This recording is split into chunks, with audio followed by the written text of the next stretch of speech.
Makanya antum paham, orang-orang solih itu yang membedakan dengan kita, dengan saya yang mungkin belum solih, adalah karena orang solih itu selalu hidup bayang-bayang mereka tentang surga. Dan Allah kalau menguatkan orang yang beriman itu dengan bayang-bayang surga yang dihidupkan pada hatinya dan jiwanya.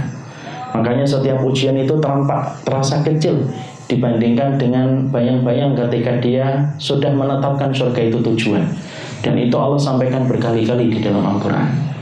Perhatikan, di dalam surat Fussilat ayat yang ke-30, ayatnya kita hafal dan sering diulang-ulang oleh para asatin. Innal ladzina qalu rabbunallah tsumma istaqamu tatanazzalu alaihimul malaikah alla takhafu wa la tahzanu wa abshiru bil jannati allati kuntum tu'adun. Maka kemudian Allah menyatakan dalam firman-Nya, barang siapa yang mengatakan Rabb kami adalah Allah, tsumma istaqamu, kemudian dia istiqamah, tatanazzalu alaihimul malaikah, turun itu para malaikat berulang-ulang, bukan hanya sekali, berulang-ulang menggunakan sighah tatanazzal, artinya nuzuluhu mutakarriran, turun berkali-kali dia. Ngapain? Imam Ibnu Katsir berkata, tusajji alal mu'minin, untuk memberikan tasyik, motivasi bagi orang yang beriman. Ala takhafu, lu yang kamu takutkan itu apa sih dalam urusan iman itu? Wala tahzanu, yang kamu sedihkan itu apa dari apa yang luput dan terlewatkan dalam urusan dunia? Sedih itu nggak jadi dapat untung itu. Man yafutuhu minad dunya, nggak usah sedih apa yang terlewatkan dalam urusan dunia. Kemudian ditutup dengan yang ketiga, wa abshiru, bergembiralah dengan surga yang telah dijanjikan oleh Allah. Dan disitulah malaikat ternyata ketika menguatkan orang yang beriman, tidak dijadikan orang yang beriman itu atletis tubuhnya ataupun komposisi gizinya itu seimbang, enggak. Tapi orang yang beriman ketika istiqamah, maka Allah jadikan hatinya hidup dengan bayang-bayang surga. Dan ketika telah hidup dengan bayang-bayang surga, semua urusan dunia itu terasa kecil dibandingkan dengan urusan besar yang telah dia tetapkan menjadi tujuan, yaitu adalah surga. Makanya kita mendapati orang-orang yang beriman itu salah satu kunci kekuatan mereka itu ketika mengingat surga. Kita mendapati Allah mengabadikan doanya Asia. Asia itu istrinya Fir'aun, taghut terbesar yang mengatakan saya adalah Tuhan bagi manusia yang paling tinggi. Orang yang kejam karena dia berani untuk memenggal bayi-bayi laki-laki dari Bani Israel. Dan saya lagi mencari riwayat itu, berapa sih bayi yang dipenggal kepalanya oleh tentaranya Fir'aun itu? Kok tega? Tetapi perhatikan, istrinya justru malah menjadi penduduk surga yang nanti akan nikah dengan Rasulullah di surga. Ternyata kemudian Asia diabadikan doanya oleh Allah. Doa ini sudah dikatakan olehnya ribuan tahun yang lalu, tetapi Allah abadikan karena di dalam doa ini ada banyak faedah.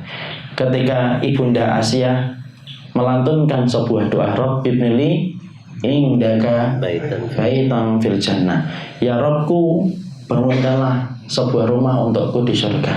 Dan ternyata ketika hatinya sudah dipenuhi surga, beriman kepada Musa putra angkatnya itu menjadi ringan walaupun dia menghadapi ujian yang besar ketika mendapati suami yang semacam itu. Dan ternyata kekuatan Bunda Asia itu adalah ketika dia ingat kepada surga, dan dia jadikan surga itu tujuan terbesar dalam hidupnya, dan tali kendali dalam hidupnya itu adalah surga. Kita dapati pula Imam Ibnu Taimiyah. Imam Ibnu Taimiyah seorang ulama besar. Lepas dari kekurangan dan kesalahan beliau adalah ulama Ahlussunnah. Tapi tahukah kita, ada yang menarik dari perjalanan Imam Ibnu Taimiyah. Berkali-kali beliau dipenjara, Pak. Karena penguasa saat itu seakan-akan tidak pernah puas untuk memenjarakan Imam Ibnu Taimiyah rahimahullahu ta'ala.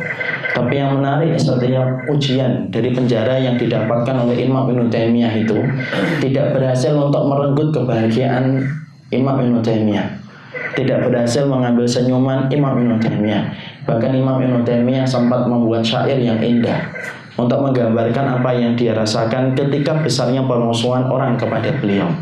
Dia berkata, "Madza yasna'u a'da'ibi?" Lu yang bisa dilakukan musuh sama aku tuh ya apa? Fa inna qatli syahadah. Kalau mereka membunuhku, bukankah itu syahid? Fa inna habsi, kalau mereka itu memenjarakan aku, bukankah itu khulwah, berduaan aku dengan Allah dan meninggalkan makhluk dulu? Kalau kemudian mereka mengusirku, bukankah itu siyahah, perjalanan yang bernilai ibadah? Fa innal jannata la tufariqun. Maka ada sebuah kata yang paling hebat beliau sampaikan, karena sesungguhnya surga itu tidak pernah pisah dari dadaku. Kemanapun aku pergi, surga itu hidup di dalam dadaku. Makanya beliau dipenjara berkali-kali sampai meninggalnya pun di dalam penjara. Minta pena tidak dikasih, karena sebelum-sebelumnya dia masih bisa nulis. Di akhir masa hayatnya dia sempat meminta pena dan kertas, tidak dapat. Tapi itu pun tidak menjadikan beliau merasa sedih, dihadapi dengan ringan, karena ternyata kuncinya dia sampaikan sebelum meninggal dunia. Beliau yang dilakukan musuh itu ya apa? Karena surga itu hidup di dalam dadaku setiap waktunya. Dan itulah kekuatan. Makanya tadi saya sampaikan berulang-ulang, mengingat surga itu kekuatan, Pak. Kita ini kalau menjadi seorang suami tidak ingat surga, berat.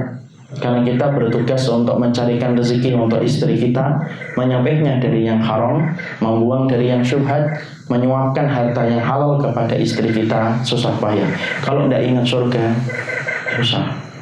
Seorang istri ketika mendampingi suami, kalau dia tidak ingat surga, sulit, Pak. Karena sesungguhnya kita hanyalah laki-laki di akhir zaman yang penuh dengan kekurangan. Seorang dai ketika menyampaikan kalimat Allah tidak ingat surga, Pak, berat, Pak. Berapa banyak kita harus menjumpai pro dan kontra. Kadang-kadang ada orang yang membenci kita tanpa pernah bertemu dengan kita baik-baik. Tapi kalau kita mengingat surga, orang yang beriman itu kuncinya adalah ketika mengingat surga. Karena mengingat surga itu adalah kekuatan.